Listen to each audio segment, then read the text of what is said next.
ఎవరైనా చూస్తారో? ఏం చూస్తే తప్ప. భార్యాభర్తలు హాయిగా ఆనందంగా ఉన్నారనుకుంటారు. మదన, నీ పెదిమలు చూస్తుంటే కురుక్కు తినేయాలనిపిస్తోంది.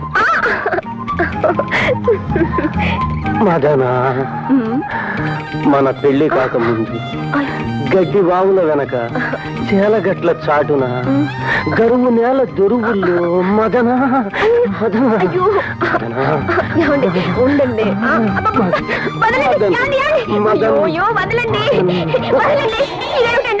నేనేమన్నా మనిషిని అనుకున్నారా? అప్పడాలు పిండిని అనుకున్నారా? చిచ్చి, ఇది కళ. ఇంకా నయ్యం నిజమైతే ఈ పాటికి నా నడుము విరిగి ముక్కలై ఉండేది. అబ్బా, ఏమిటో ఇది బొత్తిగా సరసం లేకుండా. ఆ రోజుల్లో బాపట్ల తాటి తోపుల్లో దూరంగా ఉండండి. మీకే ఊర పిచ్చుకలేహిం తిని పిల్ల తైలం రాసుకుని పిడిరాయిలా తయారయ్యారు. నేనేమో మీకు సేవలు చేసి చేసి అలసిపోయి ఇలా తయారయ్యారు. అబ్బా, నా కాళ్ళు నొప్పెడుతున్నాయండి. ఏమండి, ఆ ధన్వంతరి గారి దగ్గరికి వెళ్ళి మోహిని పిశాచి తైలం తీసుకురండి, కాళ్ళకు పట్టించుకుంటాను. చిచి, నా కర్మ. నువ్వెక్కడ దొరికేవే old and useless case. Cool drink కానీ కాఫీ కానీ? Anything cold. Cool drink. నమస్కారం. నమస్కారం. Hearty congratulations. అమ్మాయి పెళ్లి చాలా ఘనంగా జరిపిస్తున్నట్టున్నారు. ఒకే అమ్మాయి కదండి, అందుకని తీసుకోండి. ఏమా, నీ పెళ్ళి ఎప్పుడు? నిన్నే. శ్యామ్, డాడీ లోపల తీసుకెళ్ళు. రండి సార్. అంటే ప్లీజ్. ఏమిటో చాలా పెందరాలే వచ్చినట్టున్నావు. అవును డాడీ. నమస్కారం అండి. నమస్కారం. తీసుకోండి. రండి.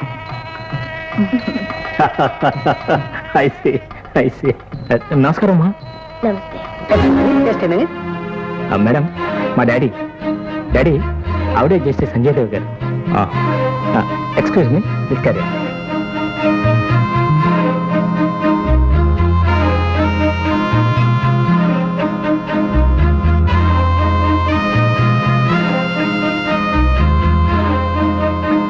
Bad habit.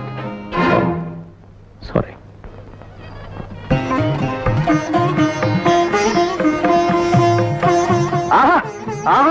శేఖరం గారు కదూ?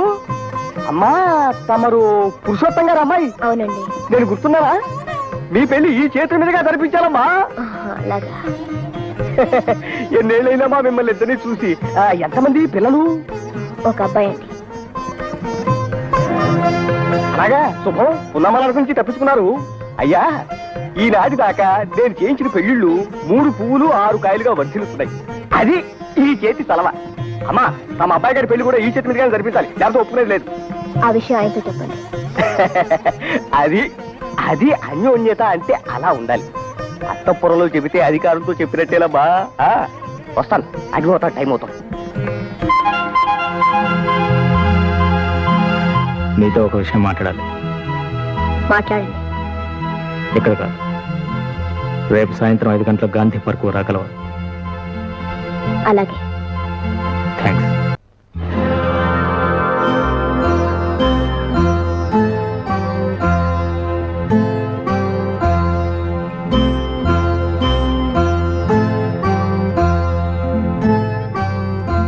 సంధ్య, ఈనాడు నీకు సంఘంలో పెద్ద హోదా ఉంది, పేరు ప్రతిష్టలున్నాయి, డబ్బుంది. ఎవరున్నా లేకపోయినా నీకు జీవితంలో ఎలాంటి లోపం లేదు. కానీ నాకు నా జీవితంలో మిగిలిన ఒకే ఒక ఆశ, ఆనందం, నా బిడ్డ. ఇన్నాళ్ళు లేని ప్రేమ నటించి మాయ మాటలు చెప్పి నా బిడ్డ నాకు కాకుండా దూరం చేయాలని ప్రయత్నం చేయదు. ఏమండి, వాడు మీకే కాదండి, నాకు బిడ్డే. నా పేగు తెంచుకు పుట్టాడండి. కన్న బిడ్డ మీద మమకారం చూపించడం తప్ప? ఏమిటి, కన్న బిడ్డ? అలా చెప్పుకునే అర్హతను వేనాడో పోగొట్టుకున్నా. ఇవాళ నేనే నీ తల్లిని నువ్వే వెళ్ళి చెప్పుకున్నా వాడు నమ్మే స్థితిలో లేదు. అది మీ భ్రమ. నన్ను చూడగానే వాడి రక్తం ఆవేశపడింది. ఈ తల్లి హృదయం కూడా బిడ్డ ప్రేమ కోసం తల్లడిల్లిపోయింది. అదేనండి రక్త సంబంధం. రక్త సంబంధం దానికున్న విలువేమిటో నీకు తెలిస్తే ఆనాడు నా చెల్లెలు నిండి జీవితాన్ని పలుకుంటావా? పాపం పుణ్యం ఆ దేవుడికే తెలియాలి. నేనేం చెప్పినా మీరు నమ్మరు. ఇప్పుడు నన్ను ఎందుకు రమ్మన్నారు? నేను తక్షణం మా ఇద్దరి జీవితాల నుంచి తొలగిపోమ్మని చెప్పడానికి. నా బిడ్డ నా నుంచి దూరం చేసే హక్కు నీకు లేదని చెప్పడానికి. కానీ వాడికి తల్లి కావాలనిపిస్తే కాదనే హక్కు మీకు లేదంటాను. ఇది కోర్టు కాదు. ఆ సంగతి నాకు తెలుసు. అధికారంతో మమకారం ఎవరూ సంపాదించలేరు. తల్లి మీద కన్న కొడుకు మమకారం ఎన్ని ఆటంకాలైనా జయిస్తుంది. అలా జయించిన రోజున, ఆ నిజాన్ని మీరు గుర్తించిన రోజున మీ నోటంటే మీరే ఆవిడే నీ తల్లి అని బాబుతో చెప్పే రోజు వస్తుంది. అప్పుడే సగర్వంగా నా బిడ్డకు తల్లిగా వాడి జీవితంలో అడుగు పెడతాను. ఆ రోజు ఈ జన్మలో రాదు రాదు రాదు. మగాడిగా మీ అధికారం 20 ఏళ్లు నన్ను నా బిడ్డను విడదీసింది. కానీ కన్న తల్లిగా నా అభిమానం మళ్ళీ నన్ను నా బిడ్డను ఏకం చేస్తుంది. Good bye.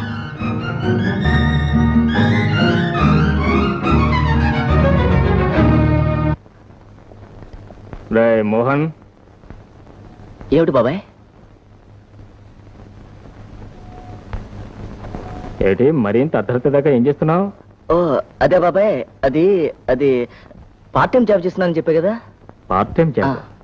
నేను మీ అన్నయ్య ఉండగా పగలో రాత్రి కష్టపడి పనిచేయాల్సిన అవసరం నీకేమిటో? నీకేదైనా డబ్బు అవసరం అయితే మేము ఉన్నాం కదా. అబ్బే అక్కర్లేదు బాబాయ్. సరే సరే, అనవసరంగా ఓవర్ టైం వర్క్ చేసి నీ ఆరోగ్యం పాడు చేసుకోమాక. ఏదైనా మంచి ఉద్యోగం నేను ఇప్పిస్తాను. వెళ్ళి ఫోన్ చేసుకో. అలాగే బాబాయ్.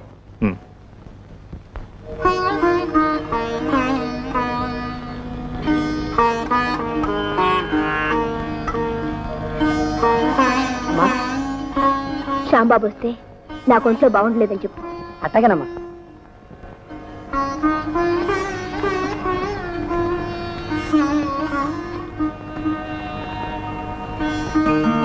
అమ్మా అమ్మా రామయ్య, అమ్మగారు అక్కడ పైన ఉన్నారు బాబు, నిద్రపోతున్నారు. నిద్ర? ఏ వేళప్పుడు నిద్రేట? ఒంటో బాగాలేదన్నారు బాబు. ఒంట్లో పాలి బాబు గారు ఎవరిని రానివద్దన్నారు బాబు. నన్ను కూడానా? అవును బాబు. అమ్మా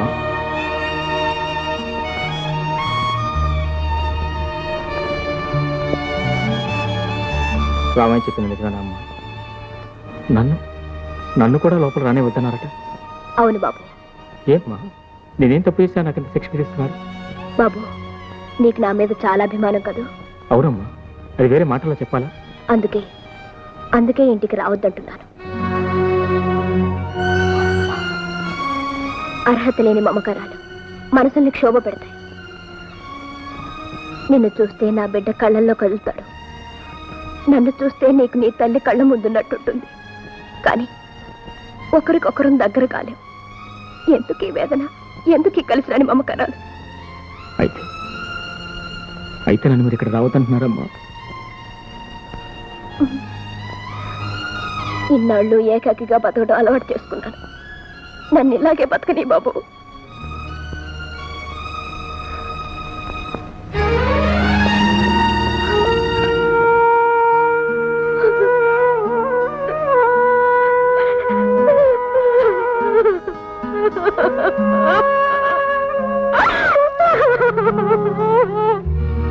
నన్ను చూస్తే ఆ మనసు బాధ కలుగుతుందట. అందుకని నన్ను చూడకుండా ఉండటం కోసం అలవాటు చేసుకుంటుందట. చేసుకోవారు, నేను అలవాటు చేసుకుంటాను. ఎన్నాళ్ళు ఇవి లేకుండా బ్రతకలేదా? ఎన్నేళ్ళు నేను బ్రతకలేదా? దర్జాగా బ్రతుకుతాను. నేను అలవాటు చేసుకుంటాను. ఆవిడ చూడకుండా బ్రతకడం నేను అలవాటు చేసుకుంటాను. ఏమిటో నీలో నువ్వే మాట్లాడుకుంటున్నావు? అదే డాడీ, ఆ సంధ్యాదేవి గారు లేరు, నన్ను చూస్తే తన బిడ్డను చూసినట్టుంటుందని రోజు వచ్చి తనకు కనిపించమని తనకు తనే కోరిందా? అవును. అయితే ఇవాళ ఉన్నట్టుండి నేను తన ఇంటికి రానక్కర్లేదని నిర్దాక్షిణ్యంగా నా ముఖం మీద చెప్పేసింది. ఆవిడ ప్రేమ కోసం నేను పడి చచ్చిపోతున్నానా? ఆవిడని చూడకపోతే నేను బ్రతకలేనా? డాడీ, ఆటే చూస్తే ఎవరో ఒక సెల్ఫిష్ మ్యాన్ మమ్మల్ని ఇద్దరిని దూరం చేయాలని ప్రయత్నిస్తున్నట్టు నా అనుమానం. నీ గురించి ఎవరికేం పట్టిందో అదే తేల్చేస్తాను డాడీ. వస్తాను డాడీ. సురమా ఓ సురమా దగ్గర రాకపోతే జుట్టు పట్టు వీడ్చుకొస్తాం. ఏమో సోరమ్మ, ఊళ్ళో వాళ్ళ సొమ్మంతా పోసుకుని కులుకుతా ఇంట్లో కూర్చున్నావా? మర్యాదగా రా బయటికి. ఏమిటి బాబు, ఏం జరిగింది? ఏం జరిగింది బాబు? ఏం జరిగిందమ్మా, మీరన్నా చెప్పండి.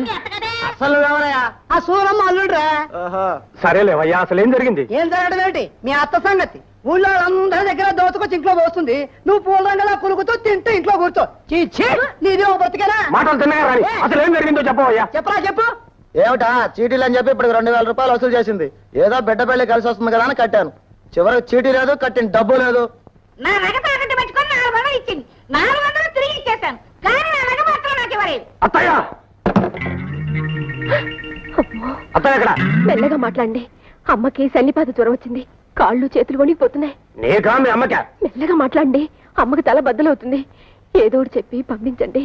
ఏం మొహం పెట్టుకుని ఏం చెప్పుకుంటావు చెప్పుకో. ఛీ, ఇది కూడా తెలియచావదు. అమ్మా, అయ్యా, మరో 4 రోజుల తర్వాత కనపడండి. ఏంటి 4 రోజులా? బాబు, ఈసారి నేను హామీ ఉంటాను, మీరు వెళ్ళరండి. సరే, ఈ నాటకం కూడా చూద్దాం. 4 రోజులు పోయిన తర్వాత ఇయ్యకపోయావు నీ కాళ్ళు చేతులు తీసేస్తాం. సరే లేవయ్యా, మీరు వెళ్ళరండి. సరే పదండమ్మా. పదండి. పదండి. 4 రోజులు పోయిన తర్వాత ఇస్తాడు కదా. ఇయ్యకపోతే అప్పుడే చూద్దాం. ఏమనుకుంటున్నాడు? పొండ్రా వానపా వెధవల్లారా, మీరు నన్నేం చేస్తారా? అత్త, నీకేదో మాయరోగం వచ్చి మంచం ఎక్కావని చెప్పింది నీ కూతురు. లేకపోతే ఈ భాగవతం ఎవరు భరిస్తారయ్యా? వాళ్ళ డబ్బు దోచుకున్న మాట నిజమేనా?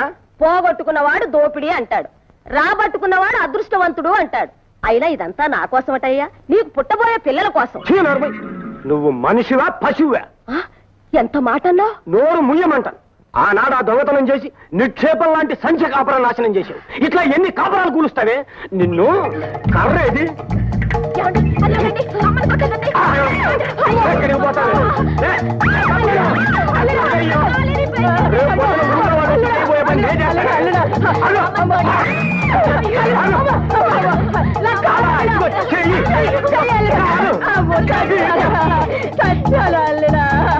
నేను రేపు పొద్దున జైలుకి వెళ్ళినా సరే నీలాంటి దాన్ని చంపితే 40 కుటుంబాలు బాగుపడతాయి.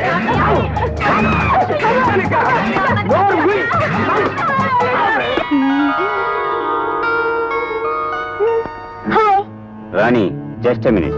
డాడీ లోపల ఉన్నారు. వచ్చింది డాడీ కోసమే, కానీ ఇది తెచ్చింది నీ కోసం. ఓ బ్యూటిఫుల్. అంకుల్, మీకు పెళ్ళైందా? లేదు. అయితే అంతవరకు ఇది దాచుంచు. Okay, bye.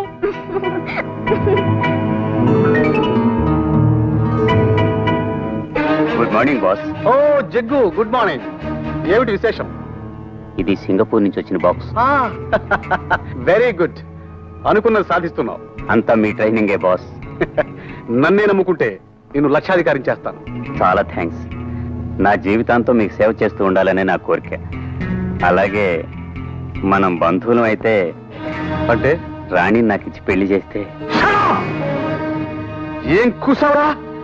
రాణి నీకిచ్చి పెళ్లి చేయాలా? ఈ మాట అనడానికి ఎంత ధైర్యం నీకు? ఇలాంటి ఆలోచన ఇంకోసారి ఈ బుర్రలోకి వచ్చిందో understand. Sorry sir. Get out, get out. రాజాధిరాజాయ ప్రసన్న సాహినే నమో వయం వైద్యవళాయ. అష్టోత్తరం చేయించండి. అయ్యా నామధేయం. జడ్జి గారు వస్తున్నారు, తప్పకుండా అయ్యా. తప్పకుండా జడ్జి గారు వస్తున్నారు, తప్పకుండా అయ్యా. తప్పకుండా.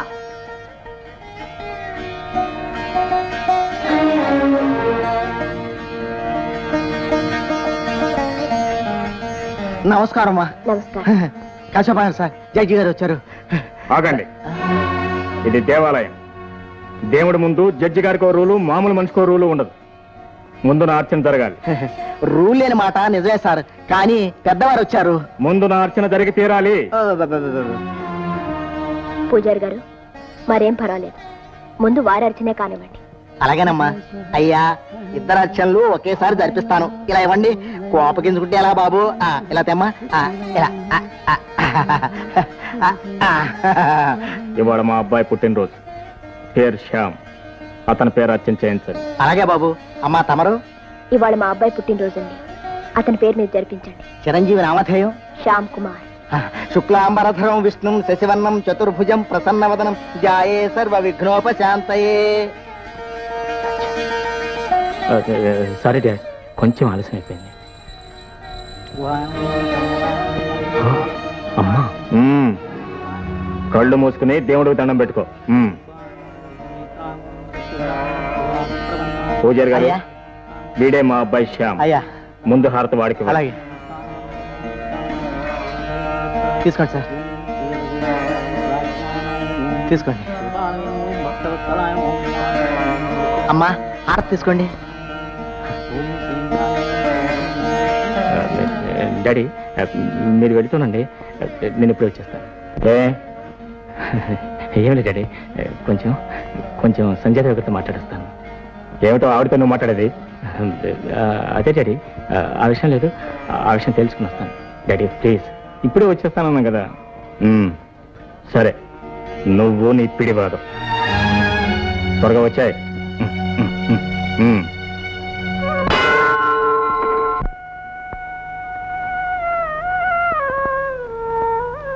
అమ్మా, నన్ను మీ ఇంటికి రావద్దన్నారు సరే, ఇవాళ నా పుట్టినరోజు, నన్ను మనసారా ఆశీర్వదించండి.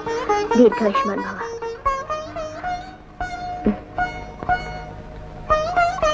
బాబు, మా ఇంటికి రావద్దన్నానని బాధపడుతున్నావా? బాధపడకుండా ఎలా ఉండగలమ్మా? బాబు, నిన్ను చూసినా బాధే కలుగుతుంది, చూడకపోయినా బాధే మిగులుతుంది. పోనీ రోజు నన్ను చూస్తూ కనీసం నా బాధనే తొలగించవచ్చు. అలాగే బాబు, నీ ఇష్టం. అంటే ఇదివరకు వచ్చినట్టు రోజు నేను మీ ఇంటికి రావచ్చా? తప్పకుండా.